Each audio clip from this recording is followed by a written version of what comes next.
सबको जय मसीह की। परमेश्वर आप सबको आशीष दे मेरे प्रिय भाई बहनों। परमेश्वर की अनुग्रह और कृपा दृष्टि आप सब पर बनी रहे और परमेश्वर की का सामर्थ्य वाला हाथ, शक्ति वाला हाथ, धन वाला हाथ, मिराकल वाला हाथ, चंगाई वाला हाथ आप सब पर ठहर जाए यीशु मसीह के नाम में, आमीन। तो मेरे प्रिय भाई बहनों, हमारे चैनल में आप सबका स्वागत है।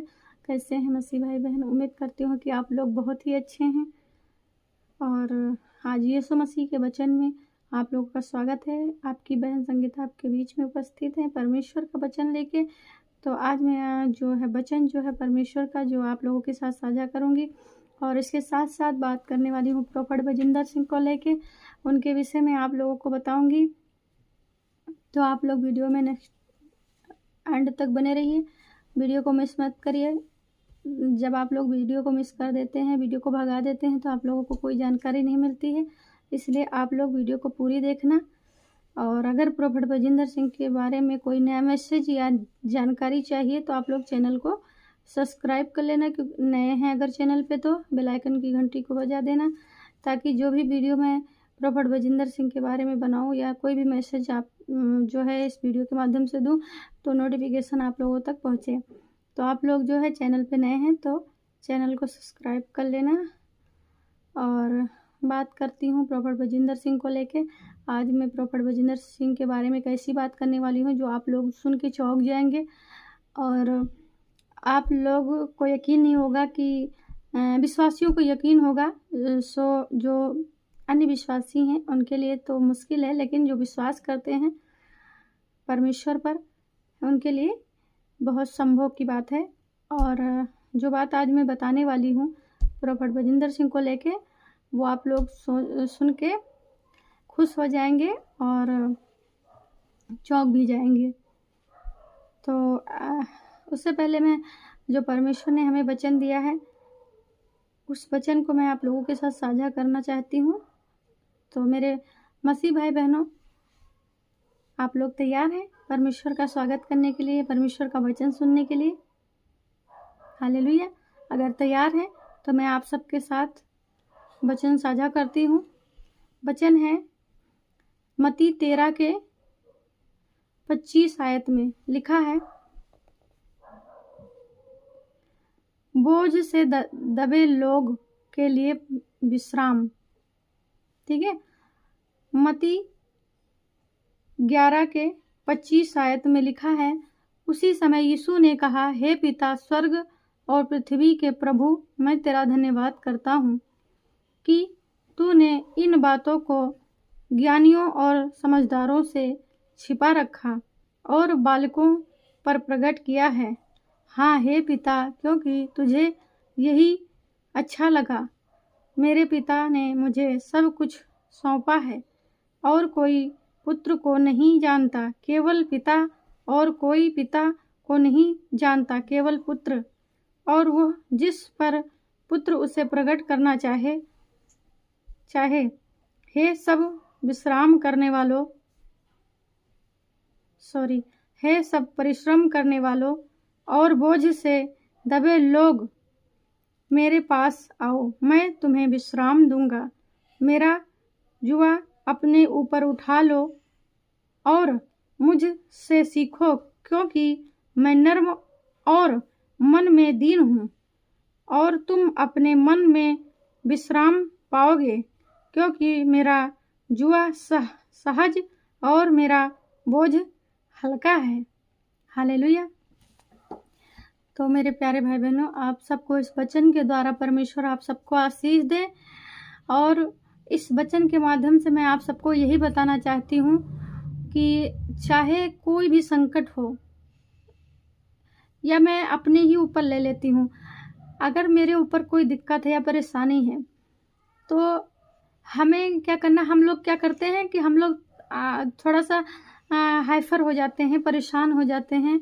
क्या होगा मेरा, कैसे होगा मेरा? ये आप लोगों के बीच में नहीं, ये मेरे साथ भी ऐसा होता है। मैं भी मतलब कि हाइफर हो जाती हूँ, घबरा जाती हूँ एक पल के लिए। मतलब क्या कहते हैं ना, इंसान हूँ, कोई वो नहीं हूँ, मैं भी इंसानी हूँ। तो थोड़ा सा इंसान के ऊपर जब कोई दिक्कतें आती हैं तो इंसान थोड़ा सा भड़क जाता है और घबराने लगता है, डगमगाने लगता है कि मेरा क्या होगा, मैं कैसे ठीक होऊंगी, कैसे मेरे घर की आर्थिक तंगी सही होगी, कैसे क्या होगा।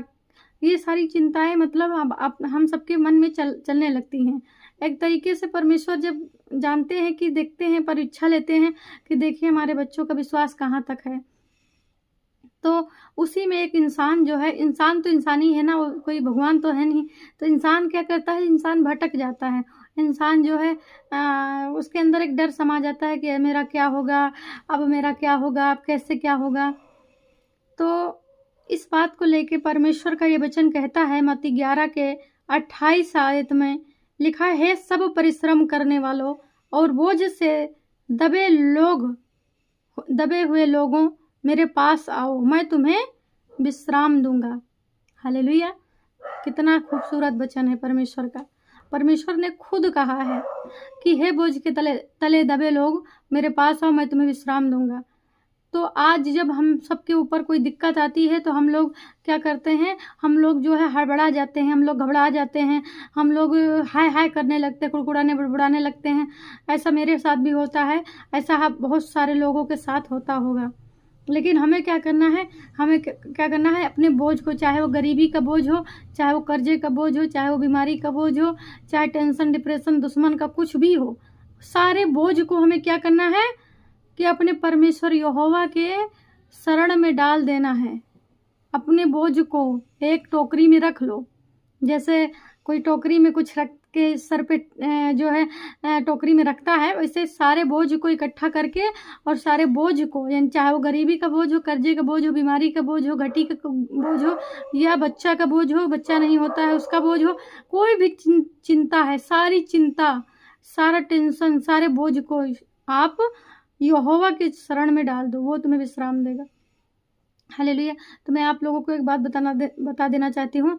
मैं काफ़ी दिनों से बीमार चल रही थी, तो मैं सोच रही थी कि परमेश्वर हमें आज नहीं कल हमें परमेश्वर ही चंगा करेगा। और इतने दिनों से मैं बीमार थी, आप लोगों को मैं बताना चाहती हूँ, आप लोग सुन के सोच में पड़ जाएंगे। आज मैं 7-8 महीने से बीमार हूँ, लेकिन मैंने कोई दवा नहीं खाया, मैंने कहीं मतलब कोई इलाज नहीं कराया। एक बार दिखाया भी तो कोई आराम नहीं हुआ, तब से मैंने कोई इलाज नहीं कराया। और सोचिए मेरे इतनी ज़्यादा मतलब पेट में प्रॉब्लम है और इतना ज़्यादा दर्द, मतलब कि चलना मुश्किल था। लेकिन मैं आज 8 महीने से परमेश्वर के वचन के अनुसार, परमेश्वर के भरोसे पर मतलब चल फिर रही हूँ और अपना मतलब परमेश्वर का जो वचन है आप लोगों तक पहुँचाती हूँ और चल फिर रही हूँ। लेकिन अगर मेरी जगह कोई संसारिक होता तो बिल्कुल चलना नामुमकिन था, क्योंकि एक विश्वास ही है जो मेरा परमेश्वर मुझे चला रहा है। मैंने कोई दवा नहीं खाई और उसी परमेश्वर के भरोसे जो है अभी तक मैं चल रही हूँ और आराम भी हमें है। तो वही मतलब कहना चाहते हैं कि विश्वास से क्या नहीं होता है। अब देखो मैं 2-4 दिन से थोड़ा सा हड़बड़ा गई हूँ, घबरा गई हूँ कि अब क्या होगा, कैसे ठीक होगा। तो वही सब मेरे साथ भी होता है, आप लोगों के साथ भी होता होगा। लेकिन हमें क्या करना है, हमें अपने विश्वास को मजबूती से बनाए रखना है। और अगर मजबूती से विश्वास है तो भाई देखिए, अगर परमेश्वर ने हमें धरती पर भेजा है तो वो हर चीज़, खाने पीने की व्यवस्था भी हमारे लिए वो खुद चिंतित रहता है। एक जैसे एक माँ को अपने बच्चे को दूध पिलाने का, खिलाने पिलाने का टेंशन रहता है माता पिता को, उसी प्रकार परमेश्वर के हम लोग संतान हैं, उसे भी टेंशन रहता है कि हमारे बच्चों को क्या चीज़ की आवश्यकता है। परमेश्वर ने सांप का उन जंगल की पक्षियों को देखो, उनसे दृष्टांत दिया है कि जंगल के धनेश को, जंगल के पक्षियों को देखो कि क्या वो परिश्रम करते हैं, कराते हैं या धन बटोर के रखते हैं, नहीं, लेकिन फिर भी परमेश्वर यहोवा तेरा पिता उन पक्षियों को खिलाता है। तो तुम तो मनुष्य हो, तुमको तो मैंने अपने स्वरूप में अपना पुत्र यानी अपनी आत्मा तुम्हारे अंदर डाली है, तो आपको क्यों नहीं खिला सकता। तो ये सब चिंता करना परमेश्वर का काम है। परमेश्वर खुद अपने बच्चों को जानता है कि हमें अपने बच्चों का क्या करना है, क्या देना है। हमें अपने जीवन को परमेश्वर को देना है, अपने जीवन को परमेश्वर को सौंप देना है, और वही हमें इन सब सारी विपत्तियों से बाहर निकालेंगे। हालेलुया। तो परमेश्वर आप सबको आशीष दे। इस वचन के माध्यम से परमेश्वर आप सबको संभाल के रखे, सुरक्षित रखें, और परमेश्वर की अनुग्रह और कृपा दृष्टि आप सब पर बनी रहे, यीशु मसीह के नाम में, आमीन। तो बात करते हैं प्रॉफिट बजिंदर सिंह को लेके। तो आप लोग तो ये सोच रहे होंगे कि भाई प्रॉफिट बजिंदर सिंह तो जेल के अंदर हैं, उनके पिताजी का जो देहांत हो गया तो उन्हें कैसे पता चला। तो आप लोग ये चीज़ तो ज़रूर सोच रहे होंगे, क्योंकि भाई जेल में कौन जाएगा बताने के लिए, दुख पड़ता है इंसान को। तो वहाँ पे तो फ़ोन तो है नहीं भाई, प्रॉफिट बजिंदर सिंह के पास फ़ोन तो है नहीं जो डायरेक्टली कॉल पहुँच जाएगा कि भाई हाँ पिताजी नहीं रहे, और आप जो है कोई भी संदेश कैसे जाएगा आप लोगों को नहीं पता है। मैं बताती हूँ संदेश कैसे पहुंचा परमेश्वर के दास प्रॉफिट बजिंदर सिंह के पास। ऐसे पहुंचा कि जब उनके पिताजी बहुत ज़्यादा सीरियस थे, एक दिन मृत्यु के पहले की बात है, एक दिन पहले की बात है, तो उनको प्रॉफिट बजिंदर सिंह यानी जो आत्मिक पिता है हमारे, उनको यहोवा के दूत पहले ही बता दिए कि ऐसा ऐसा होने वाला है। तो कोई इंसान ने प्रॉफिट जी को नहीं बताया, यहोवा के दूत ने प्रॉफिट बजिंदर सिंह के से बताया कि आपके पिता को हमने बुला लिया। ठीक है, तो कोई इंसान ने उनको खबर नहीं दिया, यहोवा का दूत स्वयं जेल के अंदर प्रॉफिट बजिंदर सिंह को दर्शन देके ये सारी बातें उसने बताई। हालेलुया। तो ये बहुत बड़ी बात है। और जो है आप लोग दुआ करिए प्रॉफिट बजिंदर सिंह के लिए और उनके परिवार के लिए, उनकी पत्नी बच्चों के लिए, उनकी माँ के लिए, क्योंकि मुसीबत की घड़ी में केवल परमेश्वर ही का सहारा है। और परमेश्वर उनको, उनके परिवार को, उनके बच्चों को, उनकी माँ को और प्रॉफिट बजिंदर सिंह पापा जी को, सबको परमेश्वर संभाल के रखे, सुरक्षित रखे। मैं प्रॉफिट बजिंदर सिंह और उनके परिवार को परमेश्वर के हाथ में सौंपती हूँ यीशु मसीह के नाम में, आमीन। तो मेरे प्रिय भाई बहनों, परमेश्वर आप सबको आशीष दे और परमेश्वर की अनुग्रह और कृपा दृष्टि आप सब पर बनी रहे। तो आज मेरी बात ध्यान रखना, आप लोग विश्वास को डगमगाने मत देना। विश्वास बनाए रखेंगे तो परमेश्वर कभी आप लोगों का साथ नहीं छोड़ेगा, चाहे आंधी आए, चाहे तूफान आए, कुछ भी आ जाए। तो परमेश्वर आप सबको आशीष दे। सबको जय मसीह की।